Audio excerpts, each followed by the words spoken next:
Welcome to Stories That Stick, a podcast series about the stories that shape us. So the belief was at the time that education is liberation, that's how you get on in society. Listeners, before we begin, please know that we start all our conversations with death, because we believe that death truly makes us reflect about the life we live, and we aim, in our own little way, to share the life of our guest. And in today's episode, we have Nels Abbey, a journalist and author who joins us to discuss his debut book, Think Like a White Man. That being said, we hope you enjoy today's episode.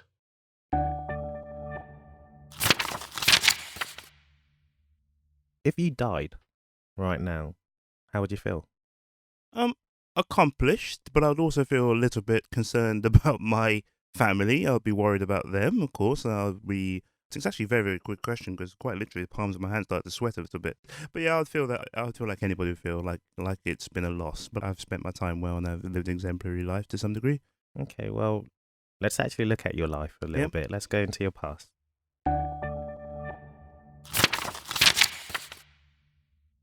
First decade. Mm-hmm. What is one of your fondest memories that you have? So I grew up in foster care with a German and a Scottish couple. But I remember one particular thing because the flip side came to it a decade later.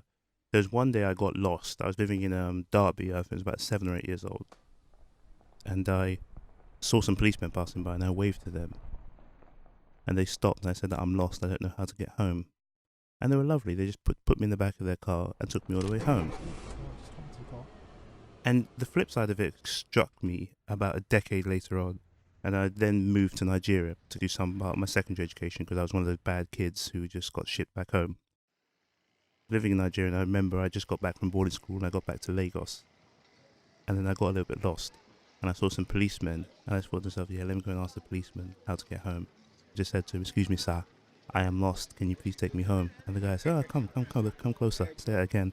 And I said, "I'm lost. Can you please help take me home?" Before I could finish, he just pulled out a horse whip and hit me with it twice. So it's just like the flipping treatments of how police treat you in different continents. It made me put things in context a little bit at the time.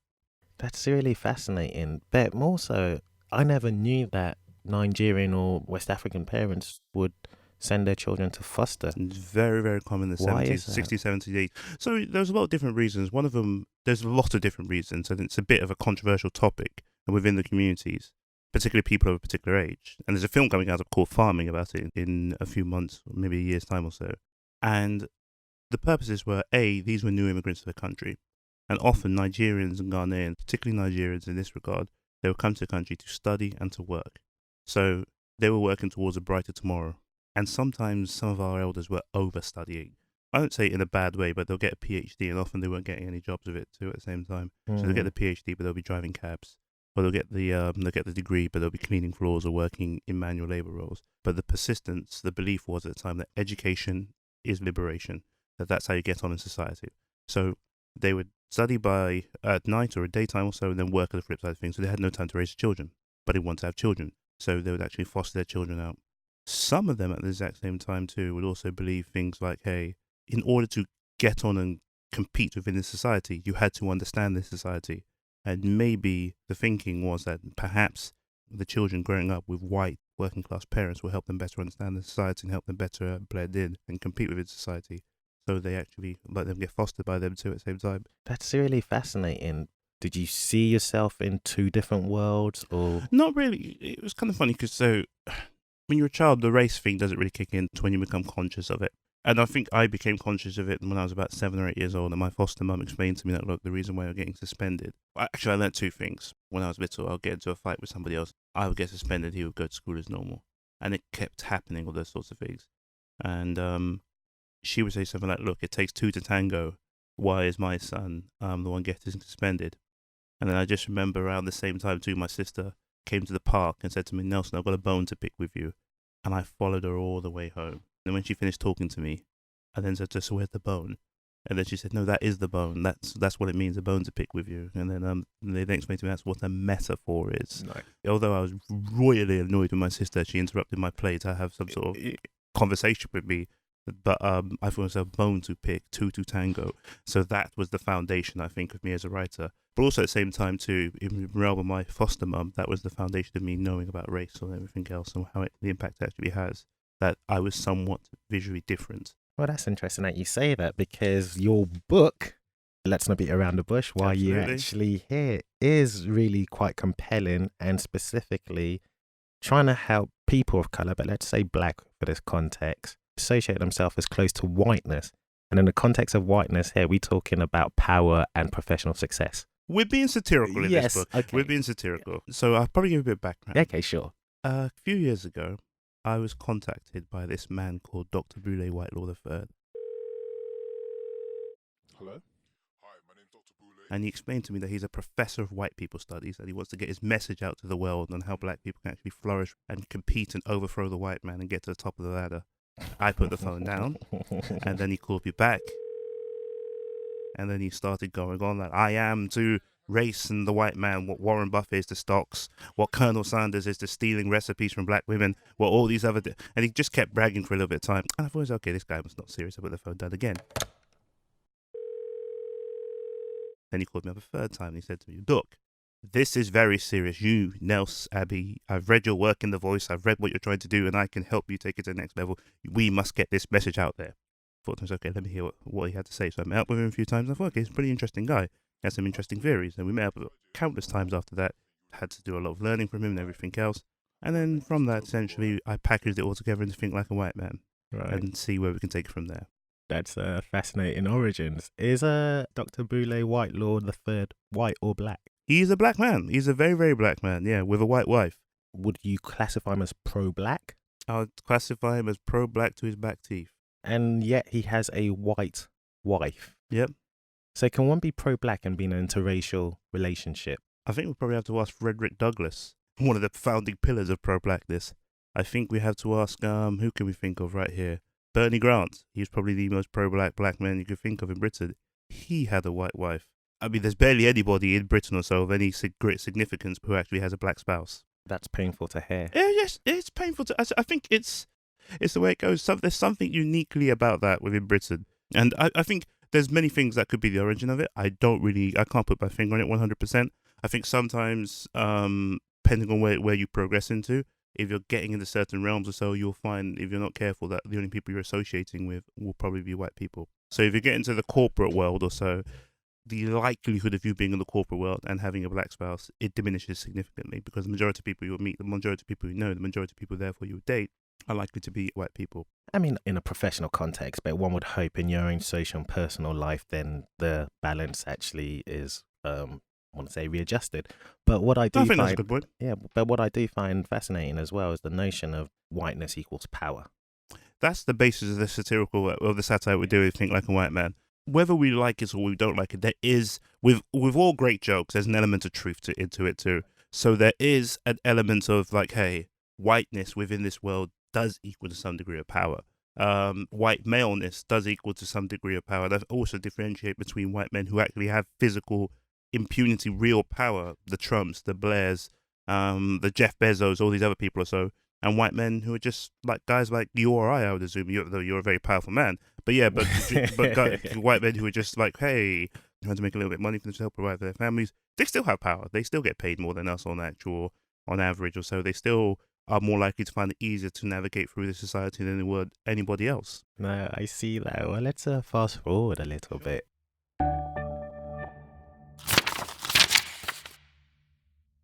We're now going into your next decade, primary school, secondary school, and college. We all have that one teacher that we can't seem to forget. And I believe Dave Dineen. Dave Dineen. He was my lecturer at a college around the corner from here called Southwark College in Southwark. So he was this brilliant teacher. He taught us economics and business studies. He was the best lecturer or the best teacher I ever had. Hands down. It was not even close. Okay. So he would always be able to teach you certain things, but make it entertaining. So going to his class never took effort. It was like you were going for a stand-up comedy session, and everybody was so good. So take, for example, he would teach you about the life cycle of a product, which is, of course, research and development, enter the market, growing, maturity, then, of course, decline or death. So when you're saying about things like enter the market, then you look at one of the guys, say, or as Christian would call it market penetration. And of course, it was full of innuendo, it was full of everything, and he was such a funny guy. And until this day, my friends and I Google him to find out where he is or what happened to or anything else. He's just gone. He's just disappeared. We don't know where he is. So he was this effortlessly really, really funny guy. And I think also, if I go back to him, and I think of the concept of Think Like a White Man, being around him and seeing that, hey, how he could actually make really, really serious topics sound as engaging and funny as possible. Amazing. So curious. Were you reading any fiction, non-fiction at the time? Yeah, at the time. I think getting to my late teens, coming back here and visiting New York, I was on a street corner one day, and this was in the Bronx where they sell books on the streets. I think I had about $10, maybe $20 left. I thought, let me just speak to the bookseller over here, and I asked the guy, what should I buy? And then he pointed to one book, and then everybody else started saying, yeah, son, buy that, son. You gotta read that, son. And then I just bought it, and it was a book called The Coldest Winter Ever by a lady called Sister Soldier, and it was the birth of something called street literature. And it was about a 15-year-old girl whose father was a drug dealer, and then he gets taken down by the police, and then what becomes of her and how she has to navigate her way through society. So she's gone from being a very, very wealthy child, protected, living in this house of red Porsches and beautifulness and everything, even though they lived in the projects, and her mum was this beauty queen and everything else. Then her dad gets taken down, and then they learn that, I won't give away the spoilers, but it's so brilliant. That book, I can say, is part of why I'm here today, because that was really like full throttle creativity and very, very different. The language was not just like polished, great Etonian or public school English language. It was Ebonics. And when you're reading it, you're thinking to yourself, are you permitted to write like this? And it dawned on me, yeah, you can. You can be a lot more creative than Chebe or Orwell or so. It's interesting that you say that, because when reading this book, there are times where I'm like, oh, this seems to be written from a white person's POV about blackness. That's the first time I've heard that. Right. That's the first time I've heard that. But can you give me an example of why? No, certainly, of course. So, Tina in a suit. Oh, yeah, the street in a suit. Yeah, Tina. Yes. Yeah, in a suit. But it's a real person. Yeah, I legit. And that scenario in the lift over there that I described over there, that really happened. But insofar as like the colloquial, like, you know what I mean, kind of. You know what I mean? Yeah. I see what you mean. It felt like, I don't know. But, you know, to be honest with you, I think what is great art is things that polarize. You know, so if it didn't have a reaction whatsoever, then it's bland and I don't even remember things like that. Of course. But if I had a reaction, then I'm like, okay, good. Yeah. It doesn't have to necessarily be positive, but then again, you know, you can't necessarily enjoy everything. Yeah. Of course, well, I really appreciate the feedback because, look, the key thing about this is, look, when you're a writer, normally you go on a program, you do something else, and everybody just says to you, hey, man, you're the best thing ever. And then they go on Amazon and just pan the book afterwards. So guess what? Look, man, I really appreciate the fact that you told me that particular point wasn't the one that you didn't really think that really hit the spot. Yeah, but not just necessarily her, but when I was just saying insofar as at times it felt like it was written from a white POV. Yeah. And I think if I take Boulay Whitelaw, for example. Yes, please. If I look at his voice, Boulay Whitelaw is a grandiose, almost ridiculous black person sometimes. His voice is up here, and he's pompous. He thinks like a white man. He speaks like a white man sometimes too. And when I say he speaks like a white man, he is politically incorrect. He has no filter whatsoever. But at the same time too, he's an academic. So he's trying to sound as grandiose and as posh as possible at the same time too, and trying to make it come across that, hey, almost with that I'm better than thou. But the key problem is this, right, with him, is that so then what he's trying to do is down with the kids moment or so. It's purposely driven to almost make you cringe a little bit, like, Thank you. God almighty, this guy, just stick to your voice. In those moments, I thought of it almost like your dad showing up to a party in the 80s tracksuit, thinking that this is what the children wear, and it's like, oh, Dad, just go home. So, yeah, that's kind of why I thought with him. So, yeah, but I do get what you mean. No, perfect, because I'm glad that then you've explained it in that way, because that is exactly what I was receiving. Yeah. But, no, it was really fascinating, and it was really interesting, and I was like... Am I putting your blast on here? No, you're not. Are you sure? Of course not. No, absolutely. Okay, you're handling it like a troop.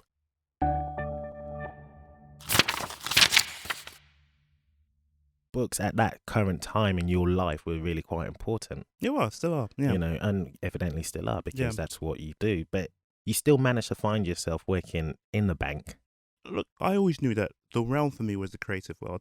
I have nothing against bankers to this very day. In fact, all of my best friends are or were bankers. And the funny thing about it is this, even when I was working in the bank, I always knew deep down for me that I wouldn't be here forever.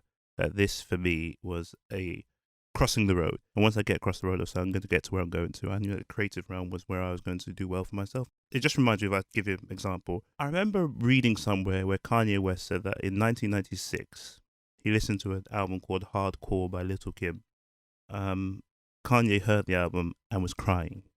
He listening to the album, listening to music and everything else, he knew deep down that given his shot, the production that he could have done for this album would have been much better than what was on it.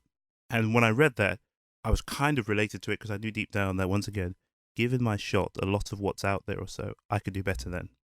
And I read Ta-Nehisi Coates had an interesting quote. He said that the thing about writing is this, is that if you want to become a writer and you want to succeed as a writer, the one thing you have to do is keep on writing, because most people will drop out. And eventually, by process of elimination or so, it will boil down to you. And then there was something else that Tyler Perry, whose films are not really my cup of tea 100%. And I say that as a snobbish black guy, because all snobbish black people, they always have to but he's a good actor. But I was listening to him and he was pointing about success. And he said many people come to him and say to him, how do you succeed? How do you get to where you're going to? What happened to you? And everything else. How did you become you? And he said, look, for him, it just boiled down on that one idea, that one thing that he knew he had to do. And from there, everything else would grow. And for him, it was a particular play that he did. He spent all of his money, did the play, and he said about 12 people showed up for the play. All of them were his family members. The following year, less people showed up. All of them, he knew them. The year after that, flopped again, but he persisted. And then he reached 1 year or so, 1,000 people showed up. Then the next night, 2,000.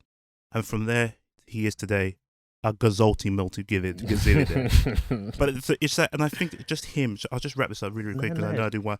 But he said that, and then I just remember once again too, there's something he said that was interesting, and it inspired part of what was actually written in the book too. He said something about when he was asked about racism in Hollywood. A lot of people dismissed him for his answer, but when he was asked about racism in Hollywood, he responded, I wouldn't know about racism in Hollywood because I'm not the right person to ask about it because I've never experienced it, because he's been his own boss from day one. And a lot of people just say, oh, yeah, well, look at him, tap dancing for the white man over here or so, ignoring racism. But he wasn't ignoring racism. He was being honest that he hasn't had to contend with that because he hasn't put him in a place where he had to contend with it.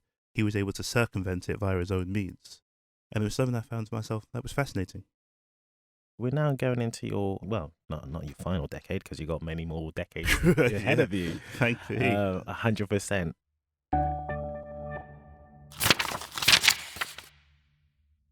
You are a father. I am. Congratulations. Thank you. As far as I'm aware of, one of your happiest moments. Mm-hmm. Is this one of the books you would hope for your daughter to read?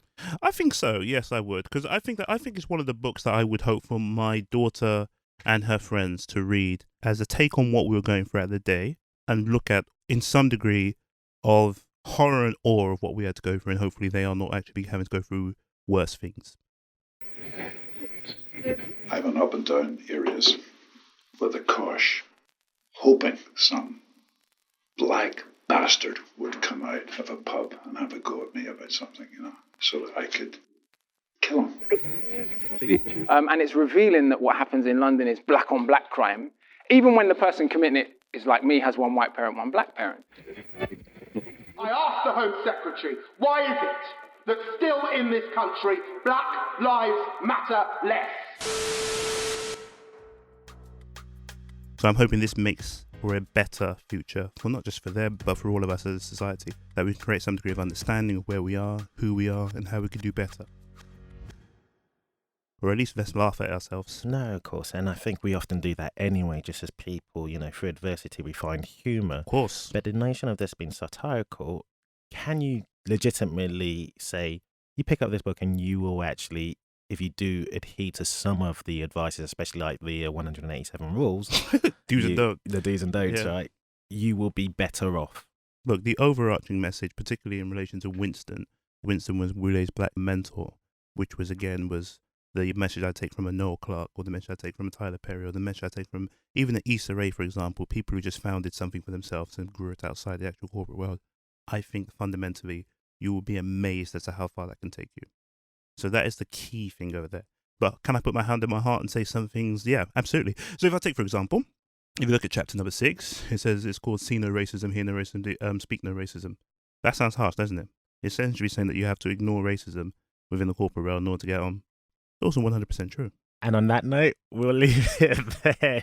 No, joking. Now, if you want to continue. No, I think that it's also, yeah, there's many different things in there that's, again, jesters often prove prophets. So and within jokes, there's often truth, particularly the funniest ones. And I honestly do believe very firmly that, yeah, you'll pick up things in here and you'll learn a lot. It will help you navigate through the tough parts of the corporate world, and will help you get through things at the same time too.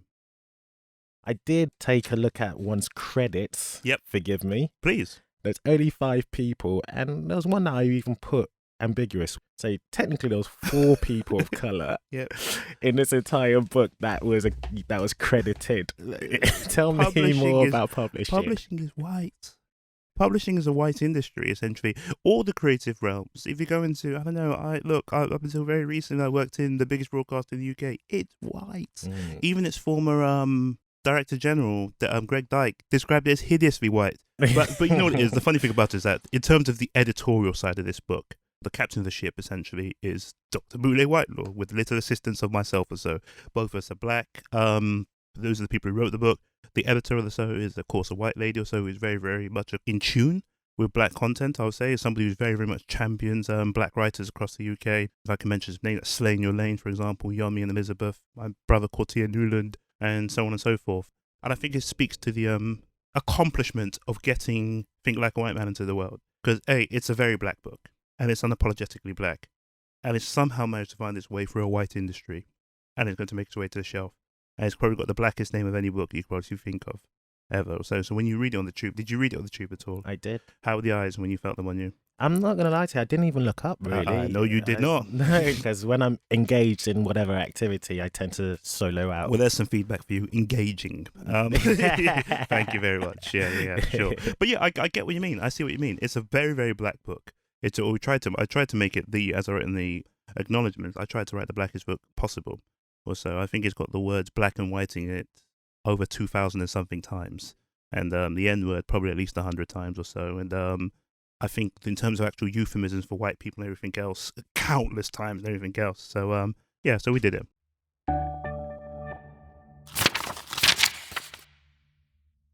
It's going to be a tough one for you, but you're allowed to take one book with you to, I don't know, let's say Venus. What book, bar your own, are you taking with you and why? I would take a book on how to fly back to Earth from Venus. I think it's self-explanatory, because somebody has to come back and crack some racial jokes in our society, and dumping me on Venus ain't going to crack it. Well, Nels Abbey, it's been an absolute pleasure. And prior to letting you go, I would like you to tell the people how they can find you on the World Wide Web. And when they do, is there anything you would like them to do? I would like them to say hello, and above all, I'd like them to buy the book. But you can find me on Twitter and Instagram at the same name, which is at Nels Abbey, which is at NELSABBEY. And you can find me there in those 2 places. And speak to me. Let's have a chat. I'm a friendly and approachable guy. Yeah, especially Nigerians, get at them as well. Are you Yoruba? I'm not Yoruba. It's a problem. Can I just say something about Nigerians right now, right? That Yoruba and Hausa and Igbo people have such a they're the white people of Nigeria, I'll be honest with you, right? Because they think that they are dominant. If you're not them also, you don't really exist. They're the Brexiteers of Nigeria. Wow. I'm actually Shakiri. We are a minority ethnic group within Nigeria, and we're being suppressed by Yoruba and Hausa and Igbo people. Help us. But overall, right, so I'm a Shakiri man. We're from the Niger Delta. We're the people of the Niger Delta. Our language is very, very similar to Yoruba, and we love all Nigerians, all people or so. And I even put it in the book when it describes me. I describe myself as a British Nigerian Shakiri writer. Once again, thanks very much for coming on Stories That Stick. And guys, as always, do get in touch with us and make us be better, better, better. Stay tuned. Take care. Bye. Today's episode was produced by Ade Bambala. Sound designed by Chris Arise. And if you'd like to be featured on Stories That Stick, then please do get in touch. Blacticulate Productions.